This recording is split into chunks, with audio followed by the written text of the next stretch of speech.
Pandemi COVID-19 yang mulai menyebar di seluruh dunia pada 2020 telah banyak memberikan efek bagi segala lini kehidupan. Seluruh industri merasakan efek dari pandemi ini, salah satunya dalam industri pendidikan.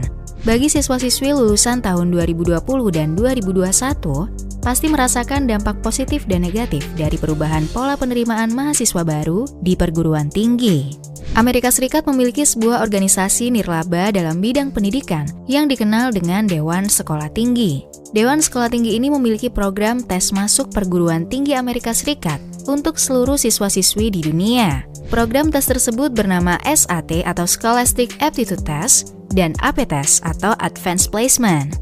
Setelah wabah COVID menyebar di seluruh dunia, Dewan Sekolah Tinggi Amerika Serikat mengumumkan tes AP dilaksanakan secara online, membutuhkan waktu sepanjang tahun untuk menyiapkan formula tes online.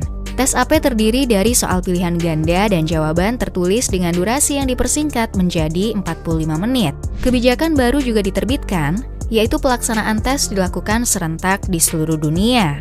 Namun kebijakan tersebut banyak menuai kritikan karena dinilai tidak adil karena perbedaan waktu yang akan dihadapi oleh siswa ketika mengerjakan soal tes. Dan tentu saja tidak semua siswa memiliki akses teknologi yang memadai, meskipun selama ini nilai yang ia raih di atas rata-rata. Pada bulan Maret 2020, saat pandemi COVID mulai memasuki Amerika Serikat, banyak lembaga tes yang terpaksa tutup.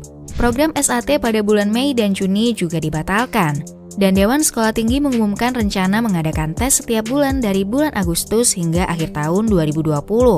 Beberapa perguruan tinggi seperti Dartmouth, Harvard, Princeton, Yale, Stanford, dan Cornell saat itu mulai menghapus syarat SAT dan ACT bagi siswa yang mendaftar. Perguruan tinggi tersebut mengganti SAT dengan tes opsional. Tes opsional membebaskan siswa mencetak nilainya sendiri, entah dari ujian, nilai selama sekolah, maupun penghargaan dan kejuaraan. Informasi yang didapatkan oleh perguruan tinggi dari calon mahasiswanya dapat mempengaruhi tingkat kelulusan universitas, prestasi akademik, dan dana universitas. Mengikuti tes opsional memiliki 3 efek. Yang pertama adalah akan banyak siswa yang mendaftar. Siswa akan tertarik mendaftar karena mereka berhak memberikan nilai sesuai dengan apa yang mereka miliki. Kedua, dengan adanya pendaftar yang banyak, pihak perguruan tinggi akan mengurangi kuota penerimaan siswa, karena perguruan tinggi akan menaikkan batas minimal nilai yang diterima. Ketiga, tes opsional akan menciptakan heterogenitas.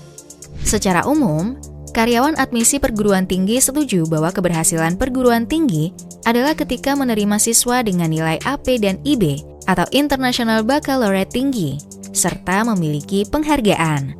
Itulah sebabnya, pada akhir tahun sekolah menengah, akan banyak siswa yang mengikuti kursus untuk dapat lulus dan diterima di perguruan tinggi impian. Namun, berbeda wilayah, kota ataupun kabupaten, bagaimana cara mengajar guru dan nilai yang diberikan atau diraih siswa akan berbeda. Dalam 1 dekade terakhir, nilai A dan B terus meningkat, menandakan bahwa nilai tersebut dapat mudah didapatkan oleh siswa. Oleh karena itu, perguruan tinggi juga harus mempertimbangkan akreditasi dari sekolah menengah. Dewan Sekolah Tinggi juga menambahkan untuk mengkombinasikan skor SAT standar nasional untuk membandingkan nilai akreditasi sekolah. Untuk mengikuti SAT, tidak memerlukan biaya yang besar, namun tetap menjadi hambatan bagi siswa yang berasal dari keluarga menengah ke bawah. Banyak siswa dengan penghasilan rendah diberikan SAT gratis sebanyak 2 kali, namun bagi yang berpenghasilan lebih, dapat mengikuti SAT sebanyak yang mereka mau. Di sekolah elit, siswa akan lebih banyak mendapatkan latihan untuk SAT dan ujian masuk perguruan tinggi, terlebih dengan mudah akan mendapatkan jasa orang dalam. Guru atau pelatih SAT sebagai penghasilan tambahan dari lembaga ini terkadang membantu klien untuk mengajukan banyak waktu belajar ketika menghadapi ujian. Di sisi lain, tes opsional lebih menekankan pada kurikulum sekolah menengah dan ekstrakurikuler, di mana kedua hal tersebut tidak diterapkan di semua sekolah. Perguruan tinggi yang menghindari SAT berarti memperkenalkan bentuk ketidaksetaraan yang baru. Namun, tanpa SAT, perguruan tinggi dapat membentuk metrik baru seperti tingkat penerimaan siswa yang akan membuat perguruan tinggi terlihat lebih selektif. Sulit untuk mengetahui alasan pasti perguruan tinggi lebih memilih tes opsional dibanding SAT. Universitas California atau UC menjadi berita utama pada 2020 karena menghapus SAT dan ACT. Beberapa kritikus menilai kebijakan itu positif karena membuat pendidikan tinggi menjadi lebih adil dan beragam. Bahkan Universitas California membuat sendiri sistem tes opsional sesuai dengan standar mereka.